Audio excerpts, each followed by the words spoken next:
what I really also want to make sure is that pickleball doesn't lose this community and wonderful feeling that it has, the joy it brings. And I just like to see it go into all corners of our country. And that next time I speak to you, we're not talking about 35,000 players, we're talking about 3.5 million players.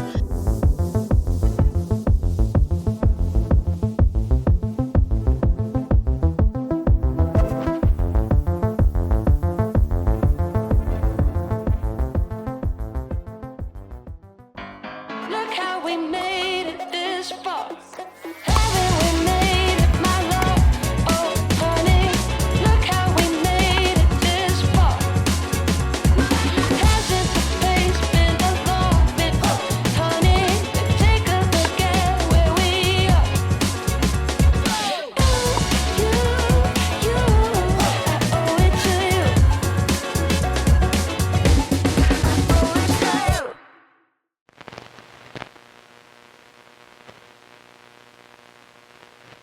Welcome back to the Future of Pickleball. This is the show on Selkirk TV where I get a chance to talk to the leaders, the movers, the shakers, the people that are making the sport rock and roll and now around the world. This new episode that we're going to do is going to be part of the World Series of Selkirk. So we're really trying to get an opportunity to talk to people who are guiding and leading the sport now in other continents, other parts of the world, hearing their stories and their successes. Today, I want to welcome Karen Mitchell from England. Welcome to the show, Karen. Thank you for inviting me, Paul.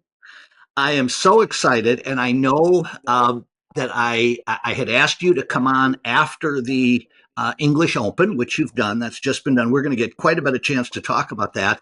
I'm guessing you're probably a little cooked right now. That's a hell of an undertaking that you've done.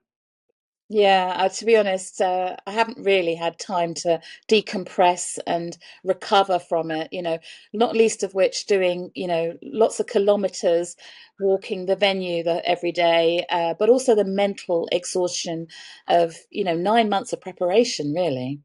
Certainly. Well, I want to come back to the specifics of the English Open, but before that, would you give us a little bit of an idea? I know you're a real early adopter in the outside of America scene. When did you get involved in pickleball? I started playing pickleball in 2015.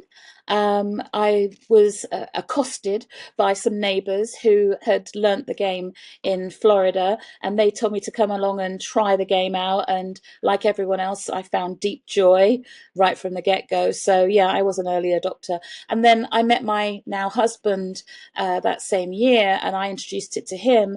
And the lovely thing is that we've actually made joint friends, whereas when we first met, we had his friends, my friends, family, etc. But we've got joint friends through pickleball, and everyone's seen our love story unfold, actually. Oh, very nice. Now, give me a little bit of an idea. So, from 2015, we're talking almost a decade now. What is the chronology that has happened where you got into the sport on a management or an organizational level, and how the sport evolved in England to where it is today? So around 2016, I went to my first tournament, which was organised by Steve and Susie. And I've just for a second, I've forgotten their surnames actually, which is awful. But they were running what was called UK Pickleball at the time. And it was a great tournament. I met lots of wonderful people who are now friends, for life. And what was very obvious is that people really wanted to play pickleball, but they weren't really so into the organization of it, right? Fast forward another few months, and there's another organization called GB Pickleball out there as well. Now, all these people tried to do something for good reasons, but for many reasons they failed in one way or another. And it was around 2018 that a body of players kept trying to persuade myself and Frank Arico, who's now the president of the European Pickleball Federation, to start something in the UK. Frank and I met. We recognised that we both had some skills that were complementary, and by the end of 2018, we decided that we would start something. But there was also a sister organisation, or now sister organisation, Pickleball Scotland, that was being mooted. So we decided we wouldn't get involved in trying to do something UK wide or GB wide. We would just do something for England, which was where the players that were asking us to do something came from. And we launched on the 1st of January in 2019. And we've enjoyed steady growth despite COVID trying to put a crimp in our sales.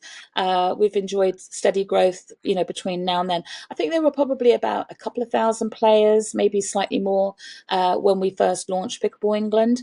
But now we know that in England alone, there's about 35,000 players. So, it's really, really grown. It's interesting you throw out that number of 30 to 35,000, and I know that England right now is the largest participation sport outside of the United States from my calculations that I've seen so. Oh, And one of the things that I wanted to comment on is I saw an interview with you. I think it was maybe only a year and a half ago, where you were at that time talking about 15 or 16,000 players. So that's fun to see that level of yeah. exponential growth. Now, to achieve that, what has been the leadership group that's been organized to lead English pickleball? So Frank and I originally started Pickleball England. That was in the January that we launched. By the August, we had been joined by 6 regional directors that were elected to our board. And they then obviously started working around their particular regions. And then we decided that we would add county representatives. So we've got a really nice inverted pyramid, couple of national directors, 6 regional directors, and then we've got county representatives. And then in about 2021, I think it was, Elaine Shallcross, one of our regional directors, she created the Pickleball Leaders Workshop, which was about standardizing how to teach people how to play pickleball. And we started putting people through that workshop, which has really helped to branch out the number of people who can actually do taster sessions and really grow this game. So I think it's that inverted pyramid that has really created that growth. So now I know you're very familiar with what we've been doing here in America with pickleball, Yeah. and our demographic is very wide. Does the demographic in England mirror what's happening in the U.S., or is it different? How do you see that? So our demographic started quite similar to yours, probably for different reasons, though. Over here, we play predominantly indoors because our weather is not great. And luckily, a pickleball court is the same size as a badminton court, and there are lots of badminton courts in the UK. So we mostly started playing on badminton courts, adding the non-volley zone to the courts.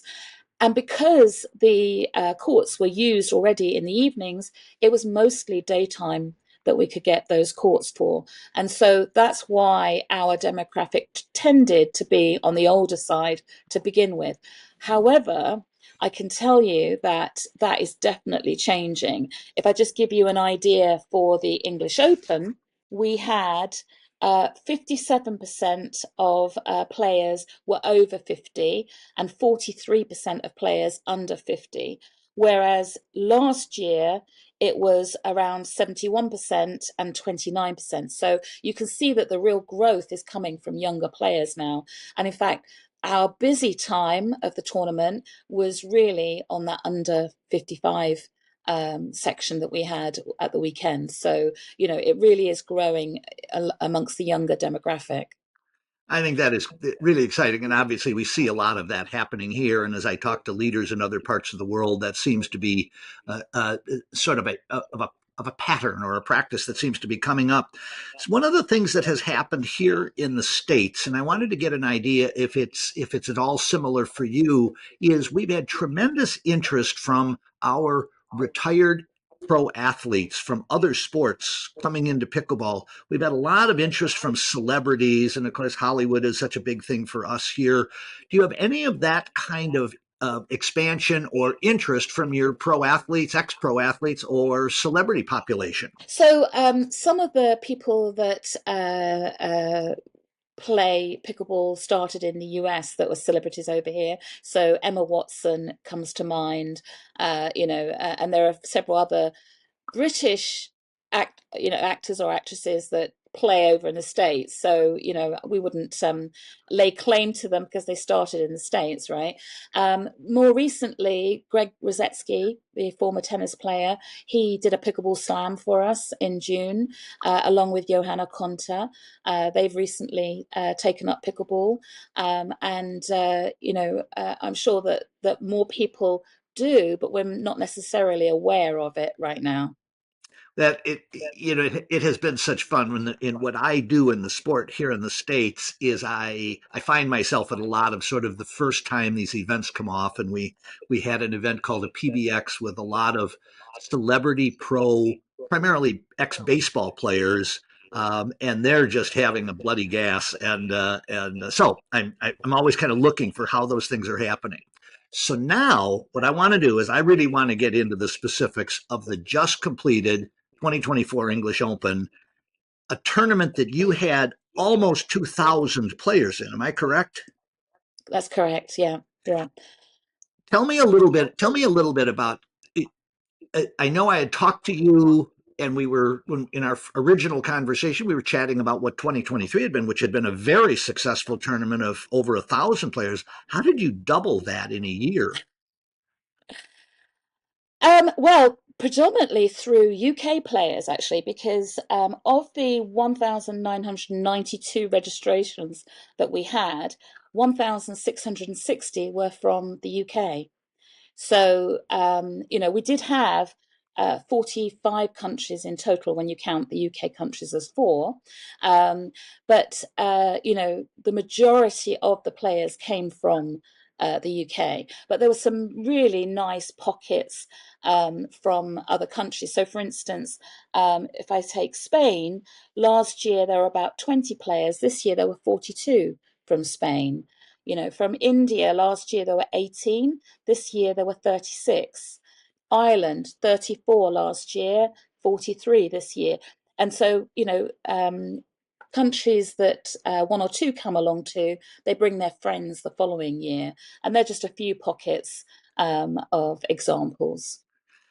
That's really interesting. Earlier this summer, I was in Belgium for a while and talked to a number of different pickleball leaders and people involved in the sport, and it was interesting to hear them talking about England, and it's in England, Mm. and this is going on in England. So I'm guessing that's going to be a pretty fast track for you guys.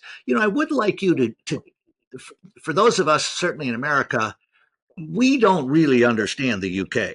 So would you take us through where specifically the countries are in the UK that it's going? And then I'd like to talk a little bit about the other countries of Europe that are really involved in the game.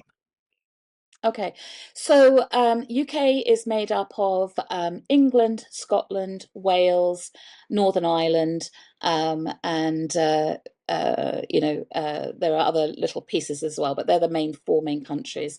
Um, Scotland have got their own governing body, Pickleball Scotland, and actually, I'm very proud to say that Pickleball Wales is just been established. So we've been looking after Wales, but we're now helping Pickleball Wales to get established. Northern Ireland is rolled into Southern Ireland, so it's an all Ireland governing body over there. But because it's quite easy to get around all of these countries, any tournament you'll see players from all four countries together. And in fact, I heard a nice story just a couple of days ago about two boys from Dublin who met up with two boys or two people from Northern Ireland, and they're now firm friends, and they get together at pickleball tournaments, including the English Open this year. So that's really nice where you see people coming together, making friends, and wanting to go along to the same tournaments together. So then, in terms of that stuff, gets to be really exciting as we look then in across that little channel that you've got between you and mainland Europe. What's going on in mainland Europe that you're overlapping with? I don't think we're overlapping with anything. There's, a lot of thriving pickleball communities in Europe. Some countries are bigger than others. definitely none of them are the size of England. Um, but I personally, I think that's because the people who are working on developing pickleball in those countries, they're doing it part time, and they're doing what they can when they can, and they've got very little resources as well to do it. And so that's why some of these countries have started to collaborate with tennis to get access to different resources. And others are probably, you know, just doing the best they can with the resources that they have. Um, Pickleball England, I think, has been very blessed with the fact that we have got that inverted pyramid made up of all volunteers. There's nobody paid, but because it's a lot of people, it's spread across a lot of people. And then also, you know, Frank and I, who were the co-founders of Pickleball England, Frank's now moved on to European Pickleball Federation, but we were working on Pickleball England full time, even though we were technically retired. We were spending a full-time job on it, to be honest. So, you know, I think that Pickleball England has benefited from that, really. Well, it's interesting when you talk about the volunteerism that it took to make the sport go there.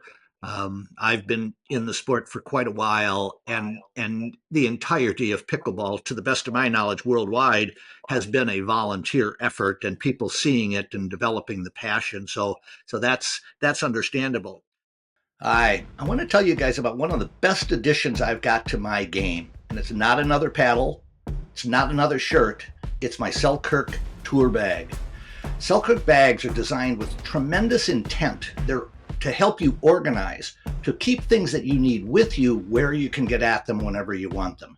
The beauty of the Selkirk bags is they're designed by a company that really thinks first, last, and always about pickleball. They've created a series of bags at all kinds of price points that are tremendously well designed, and frankly, they look really good. Look at the Selkirk bags not only for what you do courtside. I use my tour bag as my travel bag when I'm going around the country. Selkirk will help you have the best experience you can have. Enjoy it. Thanks so much. You can find all the bags on selkirk.com's website. So I'd like you to do a little bit of a recap now on how did the 2024 English Open finish up? What were the highlights? Where did things end up? And give us a little preview as to what 2025 might be. 2025. Oh dear. I always swear after the tournament finishes, I'm never doing another one. So I'm not sure I want to think about 2025 yet. The highlights. Well, this time we did it over 7 days rather than 4 days that we did previously. The idea there was that we were trying to increase capacity, but not do as long a day because last year we ended up doing, I think, 8 in the morning till almost 10 at night. So that doesn't really give anyone time to have dinner. So this year we thought we'll go 7 days and we'll try and do it from, you know, sort of 8:30 till 6:30, something like that. Well, that did work for the later days where we had the 55 plus, but for the younger ones where we had a huge spike of registrations at the end of the registration period, we actually probably took too many people on because we ended up working till, you know, probably about 8 o'clock at night, maybe a little bit later on the Friday and Saturday at least. So 7 very full days. The highlights were that we had lots of pro players from the US, we had next generation, we had big groups of people from other countries, 40 purpose built, well, not purpose built, purpose laid courts. So no gym lines or anything like that. We had a nice championship court that was being live streamed the whole time.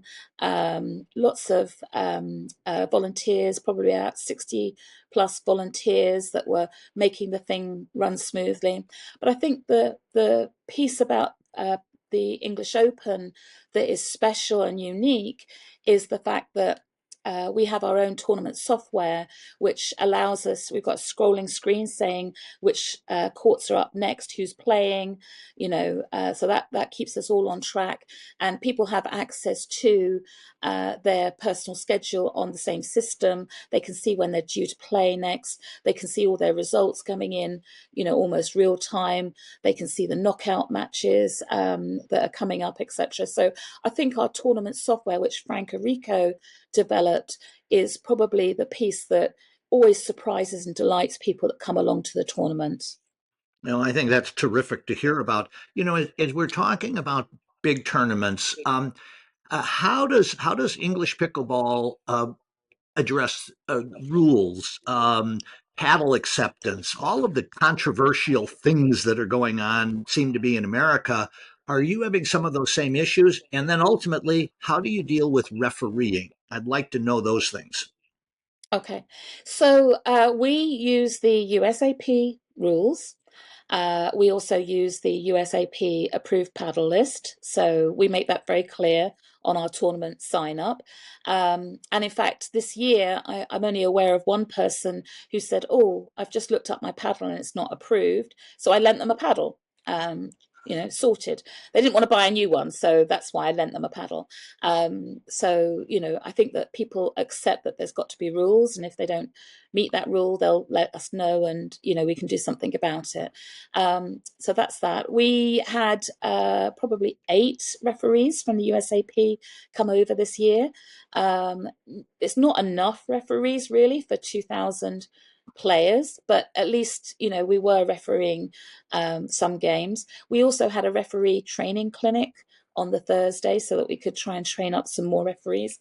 And Christina Vo, who was one of the referees, she's volunteered to get those referees trained up fully so that they can do future tournaments like the English Nationals, which are taking place in November, and future English Open tournaments. So we've got some way to go on the refereeing side, but we're definitely making attempts to address that gap. I've watched the entire history of referee development in USA Pickleball and being here in the States. And one of the things that I would encourage you to talk to your people about is the fact that it has been a fabulous way for people who might not be pro level players to be involved in the game at the highest levels. And I know so many of the referees now that their pride and joy is getting on center court of a major event. And it really has been a cool module to add to the sport from something beyond simply hitting the pickleball. So I wish you luck with that. There is Thank you. there's one other area in terms of the English Open that I want to just touch on with you. I had talked to Rob Nunnery after he was there. I know he was at the tournament, spoke very, very highly of it, said he thought it was really, really well done, which frankly I think is a heck of an applause to you guys because undertaking 1,900 plus players is a bunch. You look at how these things go, will you begin to have to control your numbers of pickleball players because of the facilities that you've got available, or just without getting into plans for next year? Would there be anything that you would adjust or do differently if you could redo the 2024 tournament? So, having attempted the 7 days, whilst it did increase our capacity, I think that it's so much nicer to have all the age groups together. And so I think that I would rather get a bigger venue so that we could all be together. Now, that also increases your costs significantly, and then you need increases the number of courts you need. So there's all sorts of knock-on effects from that. And you know, the English Open was massively expensive to put on. I don't think that people really ever talk about the costs of these things, and in fact, it may be that the costs are not the same in the US because you've got lots of purpose-built venues. But if I say to you that we spent more than £300,000, so that's like $450,000 just on the costs of the tournament. It's no cheap thing to put on. And so if we're going to go to a bigger venue, that probably means that our costs are going to rise significantly as well. So we need to look at that side of things as well. Alternatively, we have to restrict the number of players, as you suggested. But I don't really want to restrict the number of players because, you know, it is a wonderful thing to have people come along to a tournament. As I said, the vast majority are from the UK, to come along to a massive tournament and meet so many people and realize that the whole community is really welcoming and wonderful, and that the way they feel about pickleball is mirrored in all of the other people as well. Yeah, it's interesting when you bring up the issue of cost and pricing and things like that. I'm very familiar with how big an undertaking financially it is to pull off one of these big events. One of the things that we've seen in the States and is the fact that there's I feel like there's been a distinct acceptance of increased costs for big tournaments. And I'm wondering if that isn't something that you guys will see organically as you go along. And I would tell you that almost without exception, it's the player experience after the fact that overcomes any sting of what the cost was.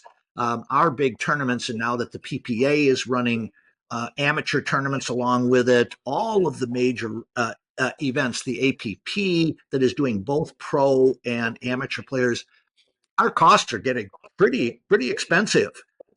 But as long as the tournaments are really done well, people seem to look at it as that's an expense that I'm willing to undertake.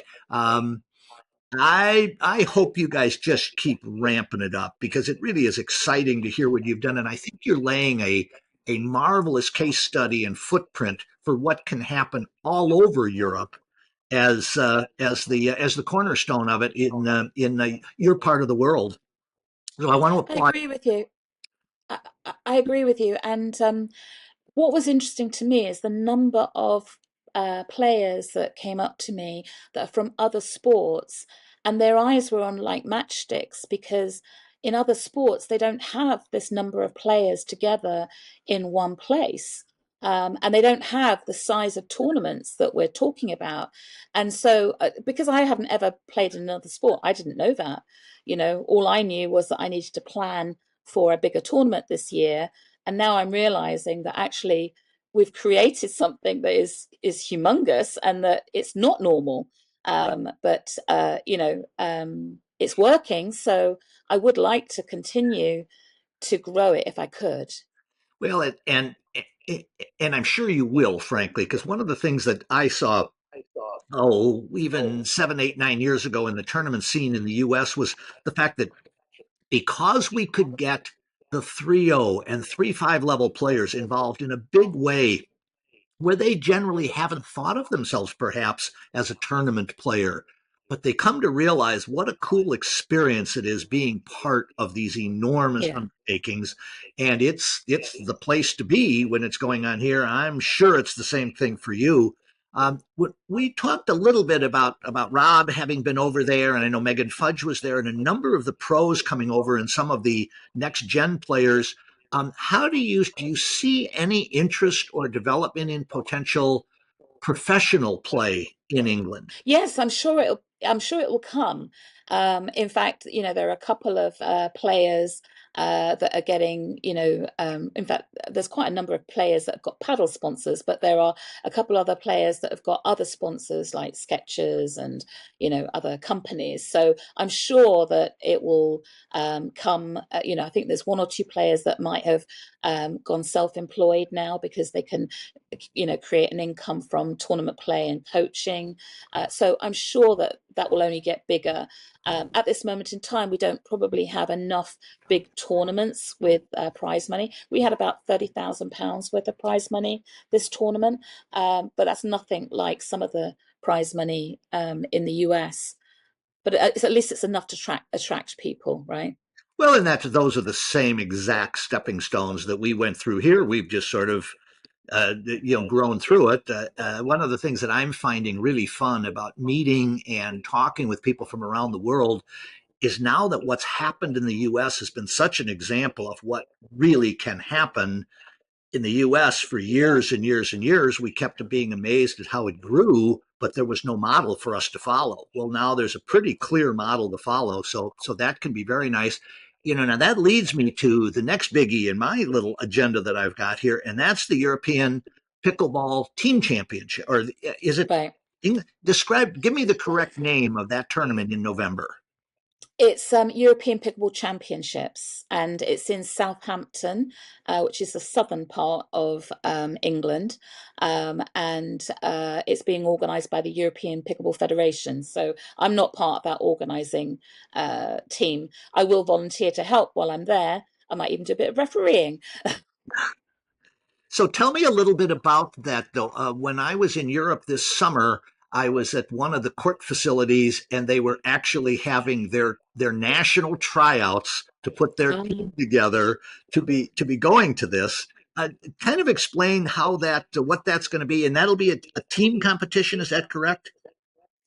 I think it's a country puts together their team that they're taking, but I think that the actual format is you can medal in the different events. So they've got men's and women's doubles and mixed doubles.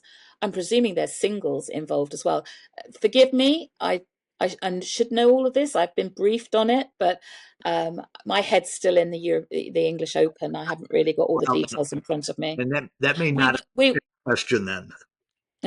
we will have an English team though, and our board is actually meeting next week to discuss the selection process for the English team. So we'll be announcing more about that after that board meeting.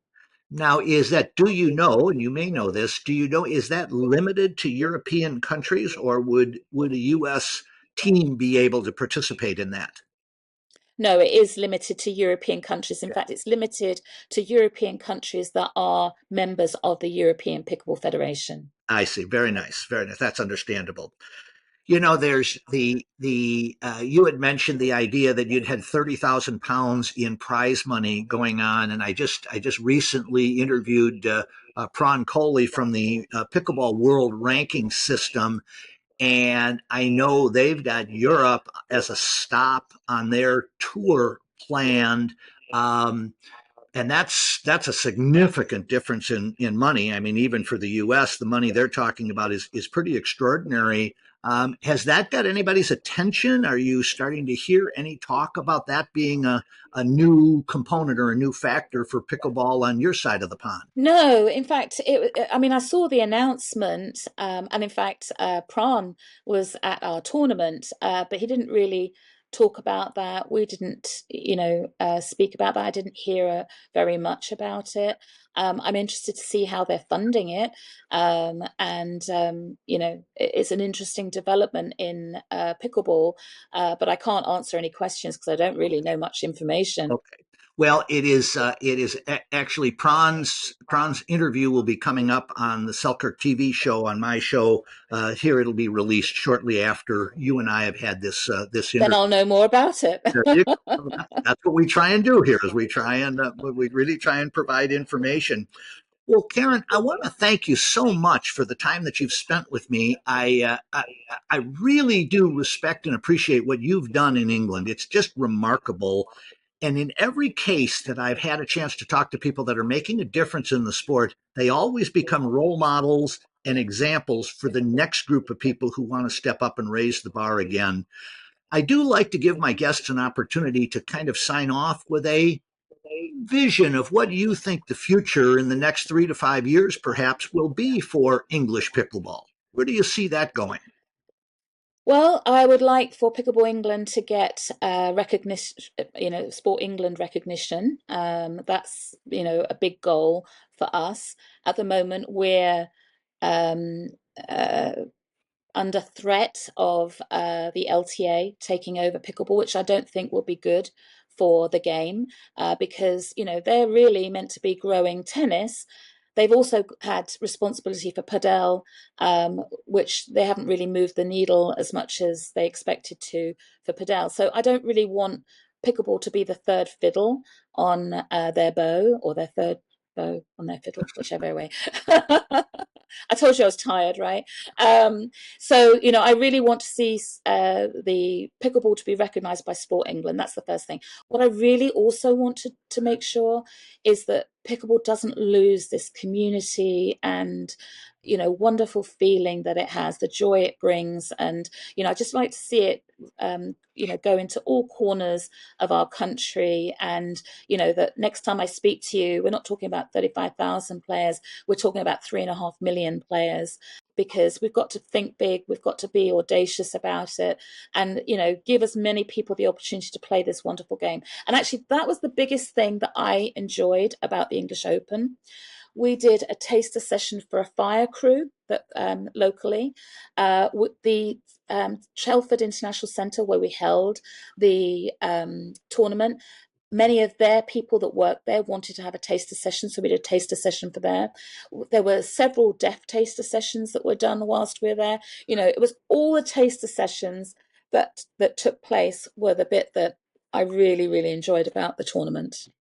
That is that's such fun as you described that, and I'll give you one man's opinion on the tennis community wanting to take over pickleball. We've had discussions, or we've had rumors of that here in the States, and I think it's been squashed here because our sport does not need to be somebody else's stepchild. It is proving that it's going to be such a driving sport.